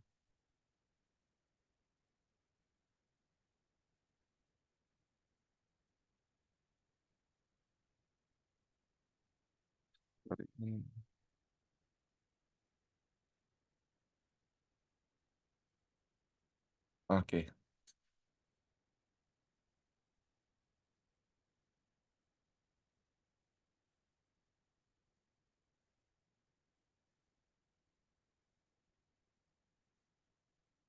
Iya, ini yang kita sudah sampai ya tadi ya. Betul sekali yang kita sudah ditambahkan tadi, bahwa memang kita hidup harus dengan iman, percaya, karena kalau kita lihat dengan logika kita, hal-hal itu sepertinya tidak mungkin. Tetapi dari pelajaran Abraham kita belajar bahwa Tuhan bekerja melalui suatu hal yang tidak mungkin bagi manusia ya. Tidak mungkin bagi manusia. Makanya banyak yang sekarang kita lihat hal-hal yang sepertinya betul di pemandangan manusia, logikanya seperti betul, sama seperti ketika Abraham ambil Hagar, logikanya betul. Kalau jadi seperti itu kan itu tetap anak Abraham. Tetapi bukan seperti itu yang Tuhan kehendaki ya. Firman Tuhan tetaplah firman Tuhan ya. Apa yang dia bilang, dia akan lakukan seperti apa yang dia telah ucapkan ya. Karena firman-Nya itu memiliki kuasa untuk melakukan apa yang dia bilang. Itulah iman ya. Oke, kita lanjut ya. Akhirnya adalah kedatangan Kristus.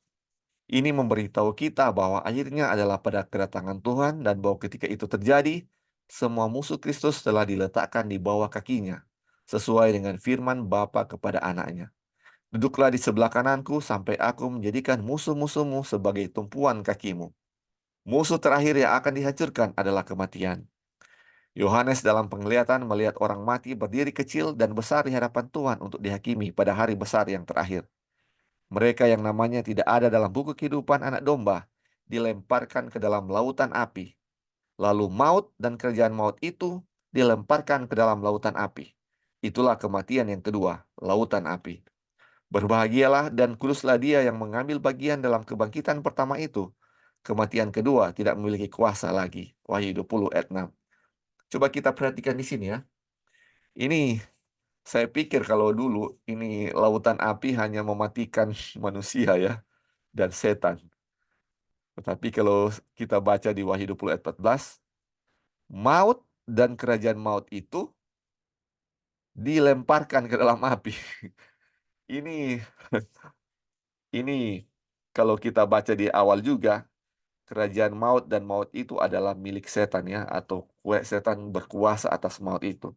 Jadi ketika setan dan dilemparkan ke dalam lautan api, ini maut dan kerajaan maut itu juga mati ya, atau hilang, atau ketika dilemparkan dalam lautan api mereka mati kekal ya. Jadi sudah tidak adalah maut dan kerajaan maut ya, saudara-saudara. Ini suatu janji Tuhan bahwa kita akan mengalahkan itu ya, musuh akan dia kalahkan Kristus dan keturunannya. Ini luar biasa. Oke, kita lanjut ya. Dia bilang begini. Semua keturunan belum dibebaskan.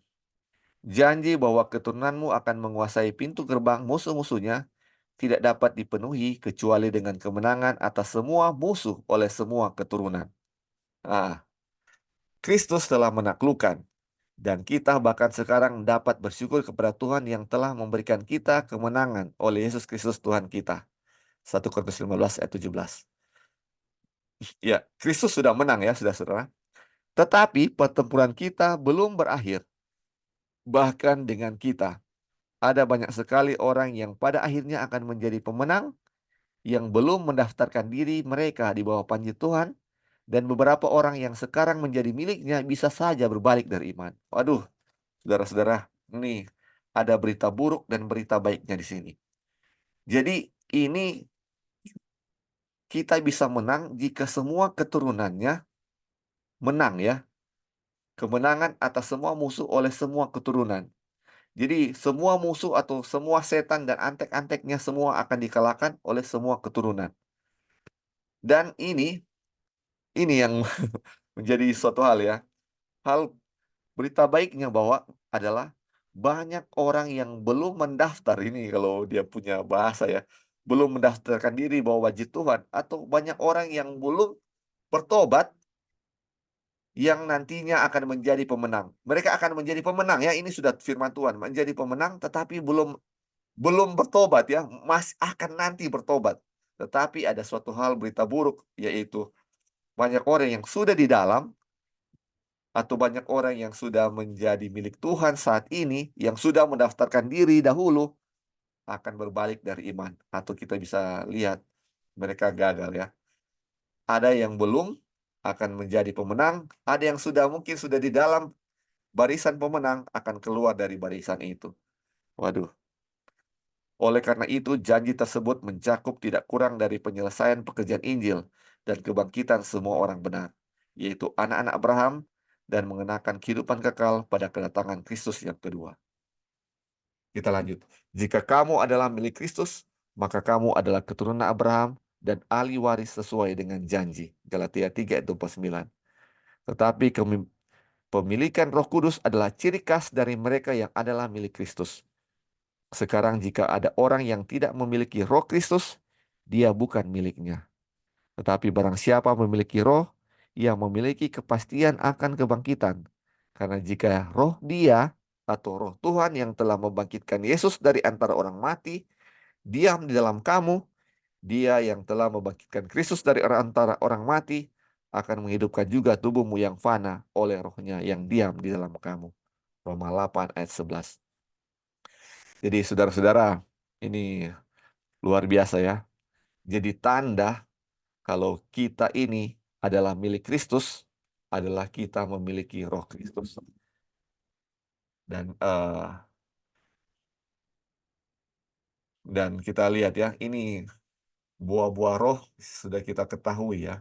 Orang yang memiliki roh harus memiliki buah roh ya, walaupun ini tidak dicatat sini. Dan dibilang ya, dari buahnya lah kamu akan mengenal dia. Jadi kalau misalnya kita lihat buah-buahnya seperti apa dari buah-buah, aduh ini berarti buah-buah roh, tidak memiliki buah-buah roh, sudah tahu itu milik Kristus atau bukan milik Kristus. Dari situlah ya kita bisa membedakan hal itu ya. Oke, saudara-saudara, sampai di sini ada yang mau tambahkan sebelum kita lanjut? Mungkin tinggal 2 subjudul dan kita selesai. Oke, kita lanjut ya. Satu harapan untuk semua. Jadi kita melihat bahwa harapan dari janji yang dibuat kepada Abraham adalah kebangkitan orang mati, yaitu pada kedatangan Tuhan. Pengharapan kedatangan Kristus adalah pengharapan yang diberkati, yang telah menyemangati umat Tuhan sejak zaman Abraham. Ya, bahkan sejak zaman Adam. Kita sering mengatakan bahwa semua pengorbanan ditujukan kepada Kristus, dan kita seringkali gagal menyadari apa yang dimaksud dengan pernyataan tersebut. Hal tersebut bukanlah suatu hal yang menunjuk ke depan pada saat di mana pengampunan dosa akan diperoleh, karena semua bapa leluhur mempunyai hal itu. Sama seperti siapapun yang memilikinya sejak penyaliban Kristus, Abel dan Henok secara khusus disebutkan, di antara banyak lainnya, sebagai orang yang dibenarkan oleh iman. Salib Kristus adalah suatu yang nyata di zaman Abraham, seperti halnya bagi siapapun yang hidup hari ini. Jadi, ini pengharapan atau pengharapan yang diberikan kepada kita ini sama seperti pengharapan yang dimiliki Abraham, atau bahkan sama seperti yang dimiliki oleh Adam, atau yang hidup di zaman Yesus, atau waktu Habel dan Henok, sama seperti saat sekarang ini ya. Walaupun mereka dulu waktu Yesus belum mati di kayu salib, pengharapannya masih sama. Sama dengan kita setelah Kristus mati di kayu salib. Jadi kita ini pengharapan itu bahwa kita semua akan dibenarkan oleh apa? Oleh iman. Oke, ini apa? Subjudul terakhir ya, kita baca dan akan ada komentar ya saudara-saudara. Arti dari pengorbanan. Lalu apa arti sebenarnya dari pernyataan bahwa semua pengorbanan dari Habel sampai zaman Kristus menunjuk kepada Kristus? Artinya adalah jelas sekali bahwa mereka menunjukkan kematian Kristus itu tidak memerlukan pernyataan kedua. Tetapi apakah arti kematian Kristus tanpa kebangkitan? Paulus semata-mata hanya memberitakan Kristus dan Dia yang disalibkan. Namun ia paling bersemangat mengkhotbahkan Yesus dan kebangkitan. Mengkhotbahkan Kristus yang disalibkan berarti mengkhotbahkan Kristus yang telah bangkit. Namun kebangkitan Kristus mengandung kebangkitan semua orang yang menjadi miliknya.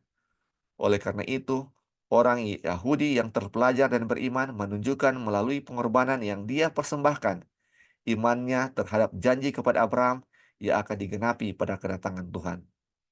Daging dan darah korban melambangkan tubuh dan darah Kristus, sama seperti roh dan anggur perjamuan Tuhan, yang dengannya kita, seperti juga mereka, menunjukkan kematian Tuhan sampai Dia datang. Aduh, ini sampai di sini ya kita sudah belajar baca dari chapter 9. Jadi kita baca di sini, imannya terhadap janji kepada Abraham akan digenapi pada kedatangan Tuhan. Jadi ini arti dari pengorbanan Kristus ya. Arti dari pengorbanan Kristus bahwa ketika dia mati, dia dibangkitkan.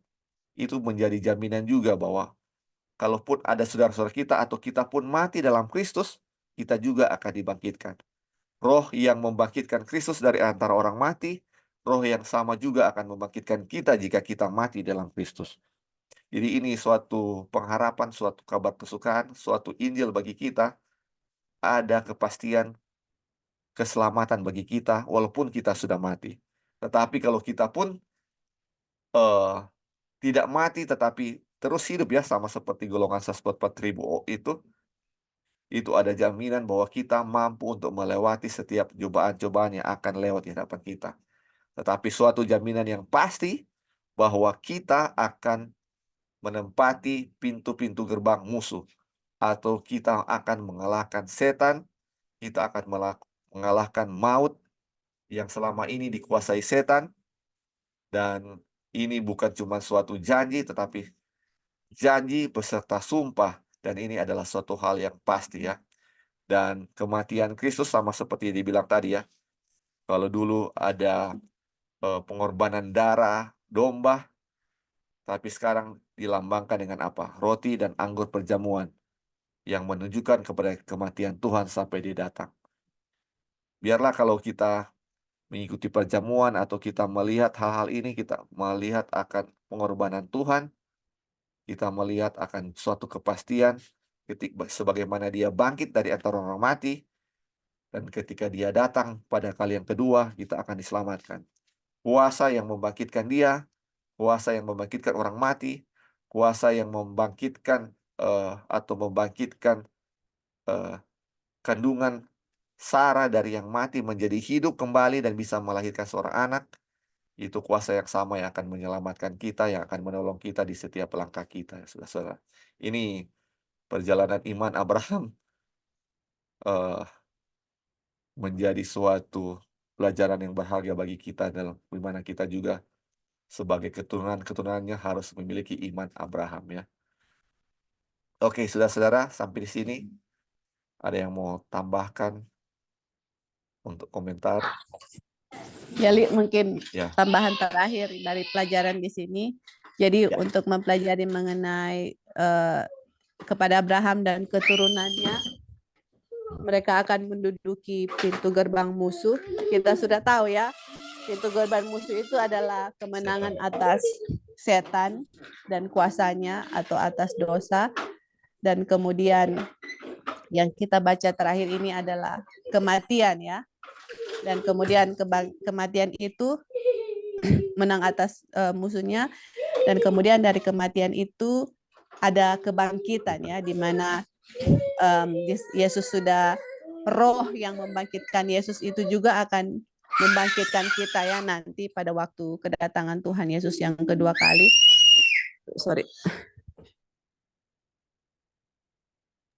Jadi kita lihat di sini bahwa puji Tuhan ya, untuk memperoleh akan tanah Kanaan sorgawi, kita lihat bahwa kuasa terakhir yang akan dikalahkan itu adalah kematian, dan pada waktu kita dibangkitkan itu adalah musuh terakhir ya yang akan dikalahkan, yang mana Tuhan sudah bersumpah kepada Abraham bahwa keturunannya itu akan menduduki pintu gerbang musuh. Oke, thank you, Li. Iya. Oke, terima kasih tambahannya. Mungkin ada yang lain juga mau tambahkan, ada Sister Sandy, ada Brother Dolphin. Sebelum kita tutup di dalam doa, kita punya pelajaran dari chapter 9 ini. Kalau sudah tidak ada, kita akan tutup ya pelajaran kita untuk saat ini. Dan ini janji kemenangan, biarlah menjadi, harus diingat terus ya saudara-saudara. Ini janji Tuhan kepada kita diberikan sebagaimana janji yang diberikan kepada Abraham. Walaupun kadang-kadang janji Tuhan ini, logika kita dengan pandangan mata kita kayaknya mustahil, tetapi sudah ada contoh Abraham di mana ketika dia mempercayai Tuhan, dan Tuhan itu akan memenuhi janjinya. Dan biarlah iman Abraham, kita berdoa ya, semoga iman Abraham menjadi milik kita masing-masing ya. Semoga iman Abraham ini menjadi milik kita, karena kalau tidak, tanpa iman Abraham, kita tidak bisa disebut sebagai keturunan Abraham. Dan keturunan Abraham tidak bisa memiliki warisan yang telah dijanjikan, yaitu tanah kekal yang dijanjikan bagi kita ya. Satu syarat ya, itu diselamatkan oleh iman Abraham. Untuk memiliki tanah harus ada iman Abraham. Waduh. Puji Tuhan ya, kita sudah mempelajari akan pelajaran-pelajaran ini, dan kita akan lanjut lagi minggu depan atau hari Sabat nanti dengan chapter 10 dengan pelajaran yang lebih menarik lagi, dan biarlah kita tetap continue ya untuk pelajaran ini karena ini sangat menguatkan kita terutama di akhir zaman ini ya. Baik, pelajaran saya sampai di sini saya bawa dalam nama Yesus. Kita akan tutup.